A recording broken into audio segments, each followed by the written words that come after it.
Hey everyone, my name is Nolan. Welcome back. I guess I should say welcome to the AMALGLICH tutorial-ish video. Just bear with me. Don't click off this video if you're looking for an AMALGLICH tutorial. This is going to be one. It's going to have lots of information for you guys because I've been testing a lot of stuff. However, I wanted this to be in my survival playthrough so I can show you guys how easy this boss fight really is. I struggled more with Asmodeus than I did with this fight, at least from testing it. And so I wanted to include this in my survival playthrough so I can show you guys. I'm doing this with like stuff that you just get from playing the game. AMALGLICH is the final boss fight in the series. It requires you to go through everything like the Nether, the End, the Lost Cities. And so by now you should have pretty much maxed out everything. So literally everything I've gotten in here is just from my survival playthrough. So yeah, everything I have you guys can get for sure. It may take a while, but then again, remember, this is the final boss fight. So yes, this is the series finale to my survival playthrough, but it's also going to be an AMALGLICH tutorial with loads of information on that will just help you guys beat this boss. So first of all, this fight is not as hard as a lot of people will make it seem. It's hard, but it's definitely doable, and I've beaten it several times now, a couple of which I didn't even take any damage, even from the enemies around me. Speaking of the enemies around me, that's definitely going to be the hardest part about this fight. The Lost Cities enemies hit very hard. They can break your armor very fast. However, they are definitely doable. Like, you can deal with them. If you happen to have a boss spawn, it might be a bit tough. You might as well just like recall out of there and retry, because the bosses can break your armor in like 1 or 2 hits. So maybe just get out of there and try again, because I've done this fight several times without even having any bosses spawn. So you want to get through phase 1 and phase 3 as fast as possible, because this boss does this thing where it will crouch down. I'll show you guys. I'll run through like just watching the boss do its thing so I can show you guys what it does. But yeah, it does this crouch thing where it pulls everything in and it one-shots. So you want to get through phase 1 and 3 as fast as possible, because in phase 2 it doesn't do this attack. So if you can get through the first phase and the third phase as fast as possible, you'll be fine. You don't need to worry about this boss fight. And then the sneaking advancements that you guys can get in RLcraft are a must-have.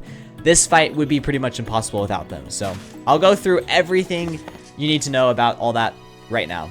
First of all, we're going to go over the equipment. So for the weapons, max dragon, fire dragon nunchucks. All of those enchantments right there are maxed. You guys can pause the video and just look over them. You could do subject PE if you're not going to have potion buffs, which by the way, I'm going to do this fight without potion buffs just to show you guys how easy it is. So I'm going to go with subject English. But if you want some extra buffs, you can go with subject PE instead. Of course, reforged to legendary, and there you go. The second thing I'm going to talk about is dual wielding a sentient great cleaver, again maxed out with these same enchantments. So the thing about dual wielding a sentient great cleaver is it doesn't increase damage against the boss itself. So if you don't have a sentient great cleaver yet, that's fine. You could use an Ankh shield instead in your offhand. However, the sentient great cleaver is extremely effective against the Lost City enemies. Like, so if you do happen to get a boss that spawned, this thing 3-shots the assimilated Ender Dragon. So it's definitely good to have and just be swinging at the Lost City enemies that you'll encounter. Otherwise, you only want to hit the boss with the Dragon Bone nunchucks because they do the most damage per second in the game. So what I would recommend doing is dual wielding nunchucks and the sentient great cleaver, this for the boss, and then this sentient great cleaver to deal with the enemies around you. Bows just don't work. I tried killing this boss with the bows. I can't do any damage for some reason. I shoot the boss and the arrows just go far right or left. They don't hurt the boss. I don't know why so many guides recommend you stay far away and do arrow damage, or like build a little area so you don't get sucked in and just do arrow damage. Bows just don't work, period. I don't know why. I could try again in this video, but literally all the testing I did, bows just did not work, period. So I don't know why people are suggesting to use bows. For armor, I'm going to go with silver armor. Not only does it get rid of all of the Lost City debuffs, which can be quite deadly, but you also have an increased movement speed. So I haven't tested golem armor, but from my experience, silver armor was just so effective that I wouldn't even recommend using golem armor, even though you have increased defense and it might not break as fast if you encounter a velocity enemy. The positives to the silver armor are just so important that I feel like silver armor is a must. For baubles, first of all, I'm going to explain the ones that are a must have. The cross necklace decreases or increases the length of invincibility, so it's very good. Thales claw, absolute must have. It increases damage by 25%, so must have that for sure. Shield of honor allows you to just be a tank, decrease damage, and then also every 5 hits ignores the next attack, so that's going to be very helpful. The dragon ring, this is going to be more effective for like transportation and getting to the arena because you can fly. So that's very good. And then also you get a 25% increase attack damage. If you're not as worried about movement and getting to your arena, you could go with the Titan ring because that also increases attack damage and just gives some defensive buffs. But I definitely recommend getting the dragon ring. It's just the best ring in the game. The broken heart will just increase survivability. I'm going with the tool belt, okay? And I know this is crazy, but the tool belt is an accessory I've literally used through the whole playthrough. Like I said, this is my survival playthrough. So chances are you guys have a tool belt with undying on it, which is very important. Everything needs to be undying, by the way. And so I'm just going to go with the tool belt. If you want, you could go with like a polarizing stone or maybe a mana, what is it, the mana orb? I don't actually know. Let me just type it in. It's the arcing orb, sorry. You could go with that, but I don't know. I'm just going with stuff I found in my playthrough. I didn't get any of this. Actually, I did get a polarizing stone, but I'm just going to show you guys. You can do it with this. It's not, these accessories are not hard to get. So, yeah. Things that can be substituted, the tool belt, like I just said, and then the dragon eye. I'm literally only going with the dragon eye for the reforged qualities. In my experience, the Ender Queen's crown is more of an inconvenience than it is a bonus. So I'm just going with the dragon ring's eye to get the undying quality and not having to worry about, like, an Enderman spawning and messing things up, or it raining and I take damage. So yeah, Dragon's Eye, just gonna go with that. Things that can be used but are extremely hard to find, and I don't even have them. This Stone of Greater Inertia. This thing is really good because it just increases your movement by so much, and movement is pretty important in this fight. You guys will see why in a minute. So if you found this somehow, and it's like a 1 in 54 chance from dropping from an infernal enemy, so you need to like have like thousands and thousands of enemies killed. If you somehow get this, use this, switch it out for like your tool belt or something. Otherwise, don't worry about it. The Wrath Pendant can be found in the Shivaxi Monument. It drops from the boss, but I found a Shivaxi Monument, so I realistically should be using this because you get more damage. If you find it from a Shivaxi Monument, use it for the cross necklace. Like I said, I've no-hit this boss already. Literally, I am by no means an RL Craft expert, but I've already no-hit this boss a couple times, so I definitely would recommend going with more damage as opposed to more immunity frames, so yeah. So next up for abilities. Like I said, you need to max out your stealth. You go to the L menu, max out your stealth damage, max out your sneak speed. You're going to be crouching this entire fight. You will be crouching this entire fight. If you don't, you're screwed. So you need to crouch this entire fight. So increasing your crouching damage, increasing your crouching speed, and crouching basically will just reduce the distance that enemies can detect you. So basically you can walk around this entire fight undetected. So that is a must-have. On top of that, you want more Iron Skin in case you take damage. Just increase your defense. You want more random crits, so you can increase damage and then increase melee damage. So there you go. Okay, now to actually spawn the boss, I have all the ingredients here in my inventory, just ignoring the other stuff you don't need. You will need Soul Gazer, the Corrupted Skulls, a piece of you will need, I guess, multiple pieces of obsidian, 29 to be exact. I just have them separated in order of making stuff. 8 pieces of cobblestone, 5 diamond blocks, 14 diamonds, and 2 nether stars. So you'll need to make 2 soul keys here. I can make 2 of them. They do stack. Let's go. Once you make those soul keys, you can do away with the soul gazer. Then you will need to make the shadow stone, which is just an obsidian and 8 cobblestone. And then now you will need to kill a lunar grue. I've never actually done this before.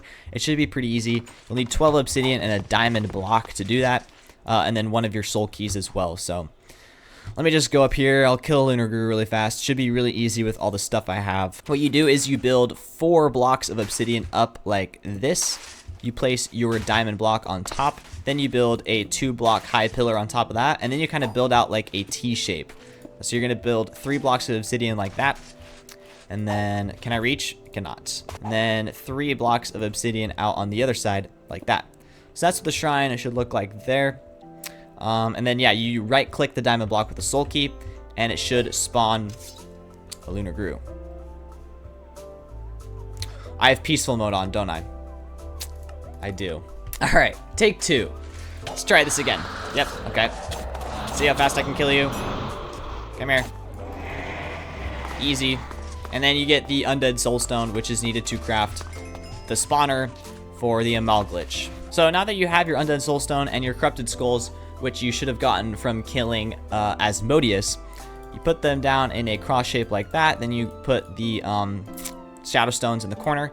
Now you have a soul cube. And then this is going to be everything you need to build the AMALGLICH summoning area. Okay, so it's night. So I'm going to try and get in here fast because fighting AMALGLICH at night is better because for some reason the Lost City spawn rates are decreased at night. Not sure why. That's just what I've noticed. And it might not even be true, but it's something that I thought was true.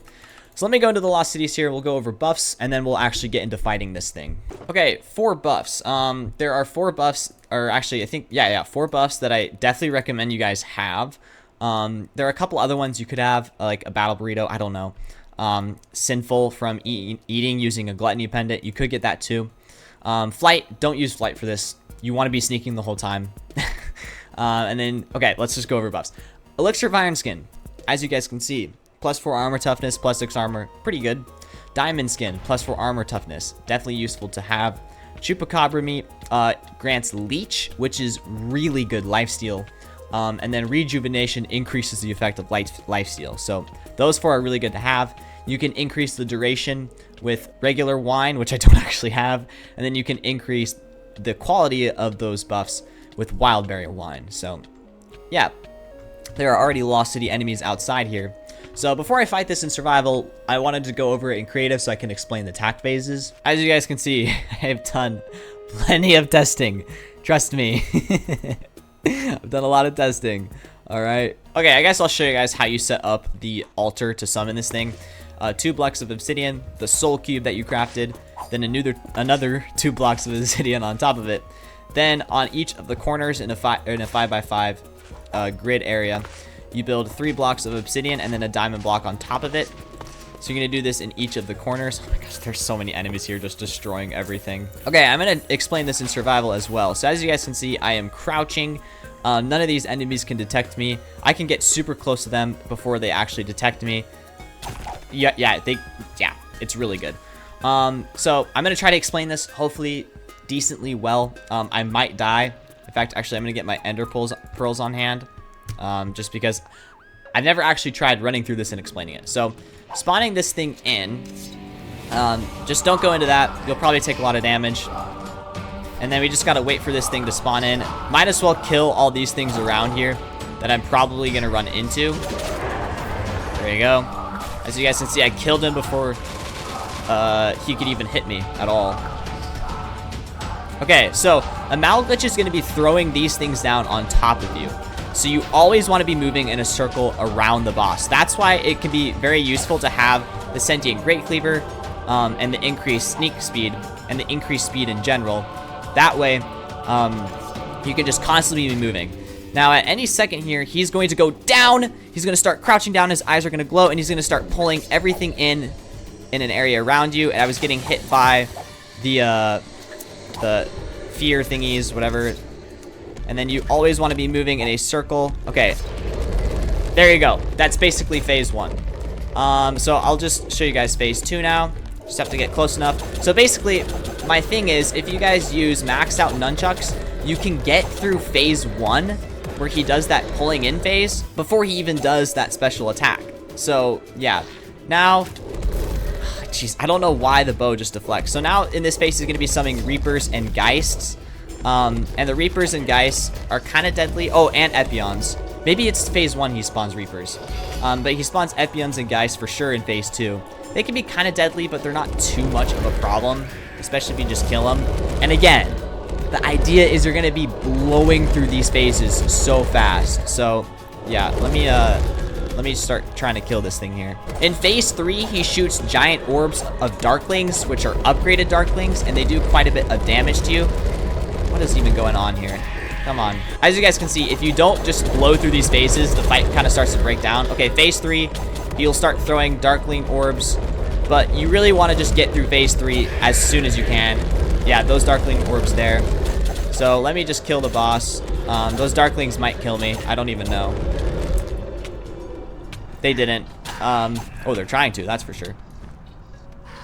Die. Everything die. Everything die. So yeah, I killed it. I killed it while explaining it. So, as you guys can see, it's super easy. It might be useful to have a bow to deal with Epions, but I don't really know. Okay, and then, yeah, you get some nether stars, some diamonds, and then some more of those soul stones, so you can refight the boss if you want. You get a lot of XP out of this as well. So, now let's do this in my survival world. First try. I guess it's not technically first try, but first try in my survival world. No buffs, and we're just gonna blow through this thing. I just wanted to do this so I could show you guys the attack phases. However, we're going to do this and just not even worry about the attack phases, because we'll do so much damage to it that it just will not matter. All right, back in my survival playthrough world here. My game crashed, so I had to restart.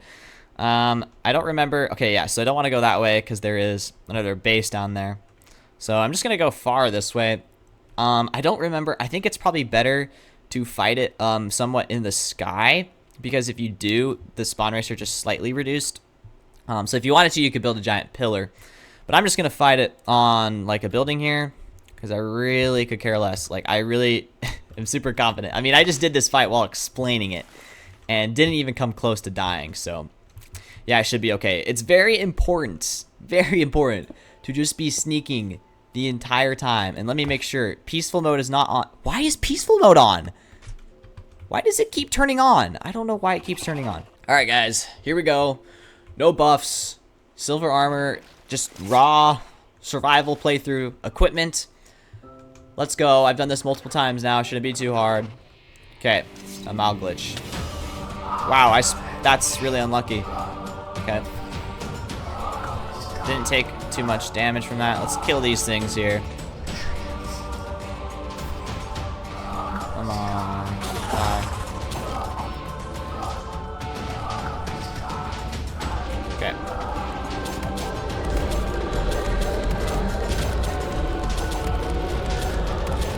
Constantly moving in a circle. Got through phase 1 before I could do the crouch attack.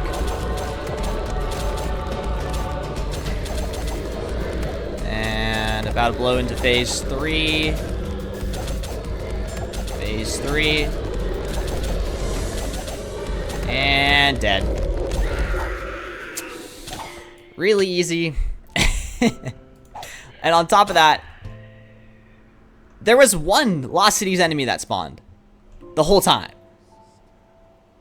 So I definitely got really lucky, but we've been getting lucky this whole playthrough, so yeah, that's kind of shocking actually. Are there? Okay, so I guess yeah, fight it on a building, and apparently the spawn rates are ridiculously reduced. Yeah, cool. That was really easy. I don't know why people dread this fight so much and like always say how hard it is, because like it's really not that hard. Like the hardest part about this is probably just the enemies that will be around you. And like, they're really not even a problem. So, yeah. So yeah, guys, that not only like rounds up the AMALGLICH guide, but that kind of just ends the series. I've done everything. We've killed all the bosses. We've got maxed out equipment and maxed out weapons. Maybe like if there's something else I need to do, I'll make another video. But in my mind, I've done it all. Killed the hardest boss in the game. Hardest boss. Killed all the bosses, really. So I don't think there's much more I need to do. So thank you guys for watching this video, and also for just sticking with me through the series. If you guys are wanting to rewatch the series, I'll put the playlist down in the description. Next, I'll just start making some guides on RLcraft, and then as far as Minecraft goes on the channel, I'll probably just do like a vanilla playthrough, and I'll probably do like a subscriber server or something. I'm not too sure. So yeah, it was kind of fun. There were a lot of bugs and issues that I had. But yeah, it was pretty fun to play again. So yeah, thank you guys all for watching. I hope you guys enjoyed, and be sure to check out the playlist down in the description if you guys want to get the full playthrough. So yep, I'll see you guys all in the next video. whatever that may be. I don't know. Bye bye.